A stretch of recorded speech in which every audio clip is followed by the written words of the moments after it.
ويا المعاوضة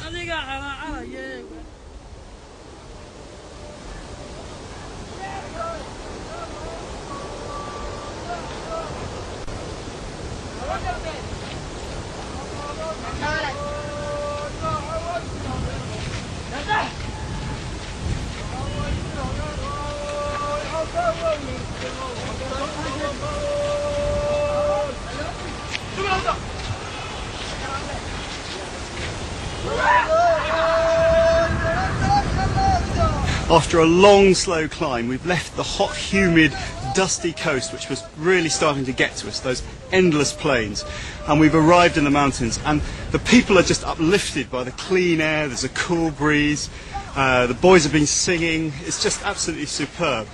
And you'll probably also notice we've got different camels. We picked up another 4 camels, another 4 men, just at the bottom of the mountains, where we entered a different clan territory.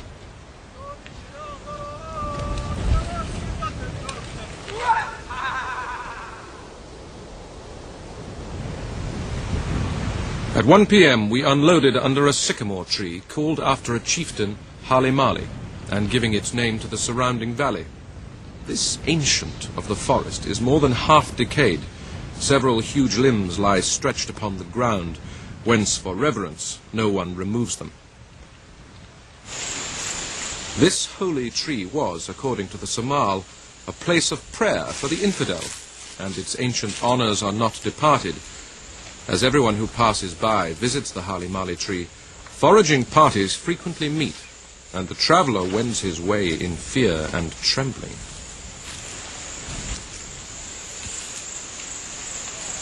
This tree is obviously not old enough to be the ancient that Burton described. I discovered that in fact it is actually a seedling of a much older tree that was struck by lightning a few years ago.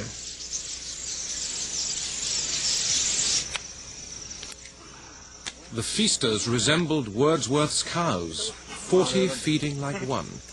In the left hand they held the meat to their teeth, and cut off the slice in possession with long daggers perilously close, where their noses longer and their mouths less obtrusive. The Somali measures manhood by appetite. A son of the Somali is taught as soon as his teeth are cut to devour 2 pounds of the toughest mutton and ask for more. If his powers of deglutition fail, he is derided as degenerate. Elmi's eaten more than his own weight in goats.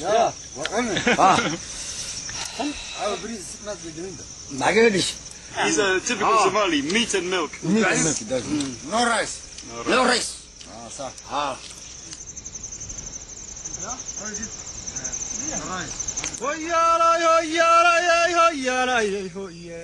For Somalis, poetry such as this is not merely a means of artistic expression, it's also a way that they immortalise events and pass social comment.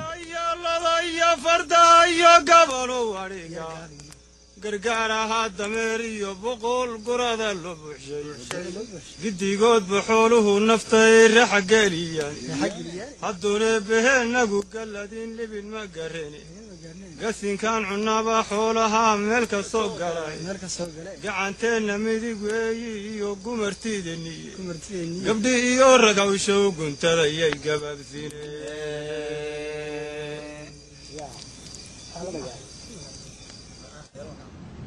135 miles and 27 days from Zayla, Burton reached the Murrah Plain, a waterless high plateau plagued with giant dust devils and mirages. It was a place that nearly killed him. Our toil was rendered doubly toilsome by the eastern traveller's dread, the demon of thirst. For 24 hours we did not taste water. The sun parched our brains, the mirage mocked us at every turn, and the effect was a species of monomania. As I jogged along with eyes closed against the fiery air, no image unconnected with the want suggested itself. Water ever lay before me. Water lying deep in the shady well.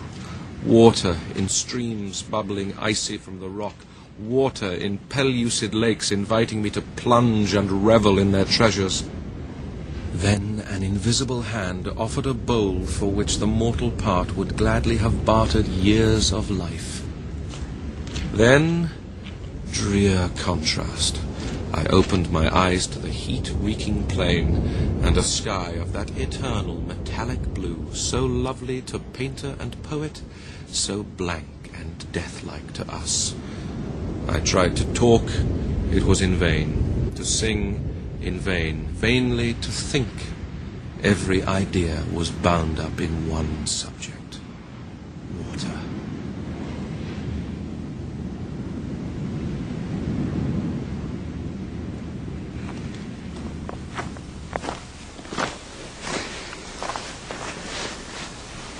Well, that was the end of one of the most desolate and hardest parts of the journey. And it's also the point at which I leave my camels and my Somalis, because now I'm entering the foothills of the Ethiopian highlands, and in this rough terrain camels are no good at all, and it's far better to proceed just on foot.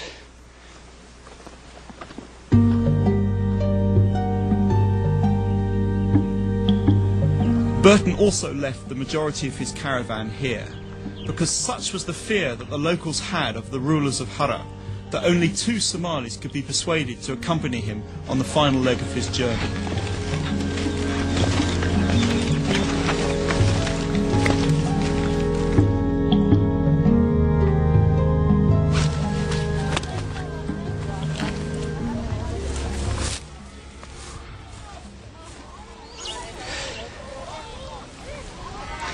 So there it is at last, the walled city of Hara. And it doesn't look entirely dissimilar to the picture that Burton drew from this very spot. This was a place that he called the Coffee Stream, and was a river that he rested beside before he finally entered Hara itself. About 2 miles distant, on the crest of a hill, stood the city, the end of my present travel. The spectacle, materially speaking, was a disappointment. Many would have grudged exposing 3 lives to win so paltry a prize. But of all that have attempted, none have ever succeeded in entering that pile of stones.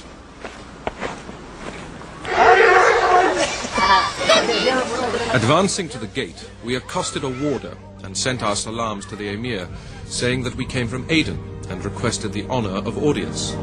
Whilst he sped upon his errand, we were scrutinized, derided, and catechized by the curious of both sexes, especially by that conventionally termed the fair. Haba'aul presently approached and scowlingly inquired why we had not apprised them of our intention to enter the city. It was now war to the knife. The Haba'aul were a Somali clan Burton had been advised to avoid. But here they could only threaten him, as they had no authority to stop him entering the city. In fact, despite the rigours of reaching Hara, Burton actually entered the walled city with relative ease. But the challenge he now faced would achieve what others had failed to do, which was to escape the clutches of the emir and return safely to the coast. Hara is an ancient walled city which was founded on some of the oldest trade routes in the whole of Africa. Although small, Hara has a strong sense of its own identity. It has its own language, culture, music and cuisine. But its greatest importance was as a centre of Islam. It was one of the first places in the world to receive Islam, and thereafter was a centre for missionary activity throughout Africa. And within its walls there are more than 80 mosques.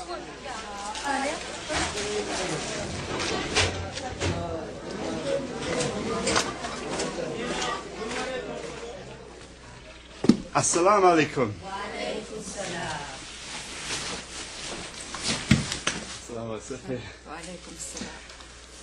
Well, this is one of the original palaces of the emirs of Hara, and Safia and her family here are descendants of some of the emirs. However, it's not the palace in which Burton was received by the emir who was ruling when he visited. It's possibly the second palace in which he was given a room during his stay here. The interior of our new house was a clean room with plain walls and a floor of tamped earth. Opposite the entrance were 2 broad steps of masonry raised about 2 feet and covered with hard matting. I lay down to rest, worn out with fatigue, and profoundly impressed with the poesy of our position. I was under the roof of a bigoted prince whose least word was death, amongst a people who detest foreigners, the only European that had ever passed their inhospitable